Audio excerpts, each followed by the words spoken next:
શું ખાંડવી બનાવો ત્યારે સરખી ઉખડતી નથી, સરખા રોલ નથી વળતા, લોટમાં ગાંઠા પડી જાય છે કે સરખી પથરાતી નથી? તો આ વિડીયો તમારા માટે છે. વિડીયોમાં એટલી સહેલી રીત બતાવી છે કે જો ફર્સ્ટ ટાઈમ બનાવશો તો પણ 100% પરફેક્ટ જ બનશે. તો ચલો ફટાફટ રેસીપી જોઈએ. Happy cooking, enjoy eating. સૌથી પહેલા 1 કપ જેટલો ઝીણો ચણાનો લોટ લીધો છે. તમારી પાસે મેઝરિંગ કપ ના હોય તો તમે ઘરની કોઈ પણ વાટકીને માપ તરીકે સેટ કરી શકો છો. બેટર એકદમ સરળ રીતે બનાવવા અત્યારે આપણે મિક્સરનો ઉપયોગ કરીએ છીએ, તો લોટને આપણે મિક્સરમાં લઈએ. જેટલો ચણાનો લોટ લઈએ તેટલું જ આપણે દહીં લેવાનું છે. તમને અત્યારે એવું લાગશે કે દહીં થોડું ઓછું છે, પણ દહીં હોય તે વધારે વજનમાં હોય તો નીચે બેસી જાય અને ચણાનો લોટ છે તે હલકો હોય તો ઉપર સુધી ભરાય. તો અત્યારે આ પરફેક્ટ માપ છે. પાણી પણ આપણે તે માપે જ લઈએ છીએ. આપણે 2 કપ પાણી લઈએ છીએ. અત્યારે પહેલા આપણે 1 કપ એડ કરીએ છીએ અને પછી આપણે 1 કપ એડ કરશું. 1 તીખું લીલું મરચું અને 1 ઇંચ આદુના ટુકડાને પણ અંદર સમારીને નાખીએ, જેથી તેનો ટેસ્ટ એકદમ મસ્ત આવી જશે. આને આપણે ક્રશ કરી લઈએ.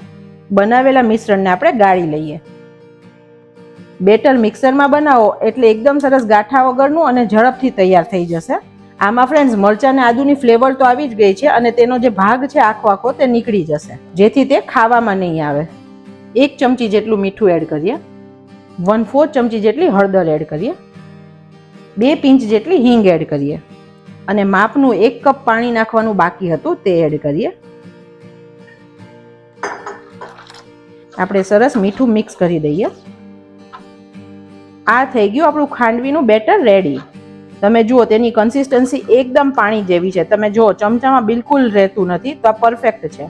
ટ્રેડિશનલી ખાંડવી બનાવીએ ત્યારે આપણે બેટરને કડાઈમાં લઈ અને હલાવીને બનાવીએ છીએ, જેમાં બહુ વધારે સમય જાય છે અને તેમાં ગાંઠા પણ પડી જાય છે અને ઘણીવાર ખાંડવી સ્પ્રેડ કરો ને ત્યારે સરખી સ્પ્રેડ નથી થતી અને જાડી બને છે. તો આજે બધા પ્રોબ્લેમનું આપણે સોલ્યુશન કરી અને અત્યારે આપણે સ્ટીમરમાં બનાવીએ.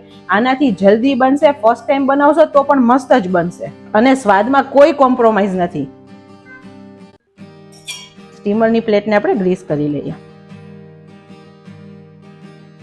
ઘણા બધાને એવું લાગશે કે ઢોકળા જેવો ટેસ્ટ નહીં આવે, પણ આમાં ખાંડવીનો ઓરિજિનલ જ ટેસ્ટ આવશે. બિલકુલ ઢોકળા જેવું નહીં બને. બીજી પ્લેટને પણ ગ્રીસ કરી લઈએ. બેટરને એકવાર હલાવી અને આવો નાનો ચમચો લીધો છે અને આપણે નાખવાનું છે. આપણે આનું જાડું લેયર નથી કરવાનું, એકદમ પતલું બને તેવું લેયર કરવાનું છે. આપણે હલાવીને આવી રીતે જોઈ પણ લેવાનું.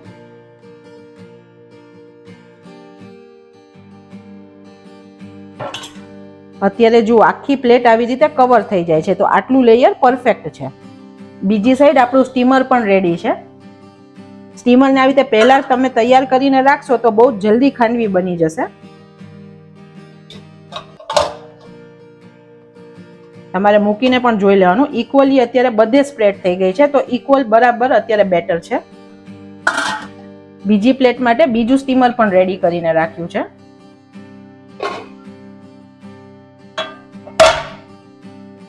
બંને સ્ટીમરને વચ્ચે ચેક કર્યા વગર 10 મિનિટ સુધી પહેલા થવા દઈએ. 10 મિનિટ થઈ છે, આપણે ખોલીને ચેક કરીએ. તમારે અડીને જોવાનું. જો હાથમાં તમને થોડો લોટ જેવું લાગે તો હજી થવા દેવાની. અત્યારે થોડો લોટ આવે છે, તો બીજી 2-3 મિનિટ આપણે થવા દઈએ. ખાંડવીને આપણે ચડવા સરખી દેવાની, કેમ કે આમાં પાણીનું પ્રમાણ 3 ગણું હોય છે. તો તે ના બળે અને ના ચડે ને લોટ ત્યાં સુધી આપણે થવા દેવાની. નહીં તો તમે જ્યારે ઉખાડશો ને ત્યારે લોટ જેવું, એટલે કે લોચા જેવું ટેક્સચર ઉખડશે.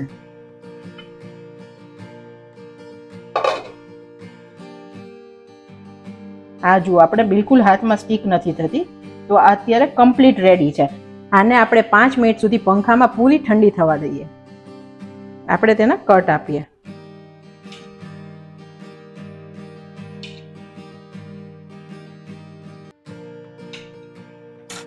આવી રીતે તવીથાની મદદથી આપણે તેને ઉપાડીએ. એકદમ આસાનીથી નીકળી જશે.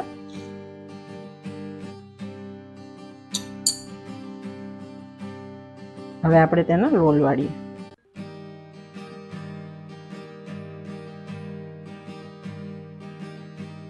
એકદમ મસ્ત ખાંડવી બનીને રેડી છે.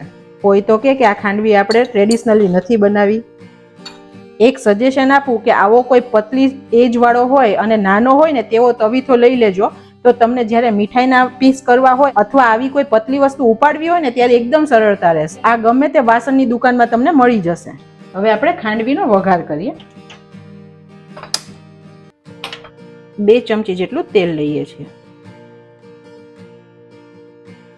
અડધી ચમચી રાઈ એડ કરીએ.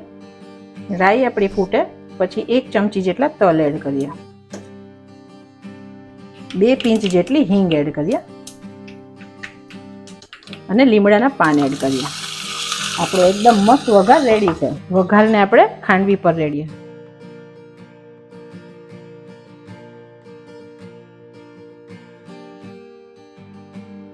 ઉપરથી થોડી કોથમીર એડ કરીએ.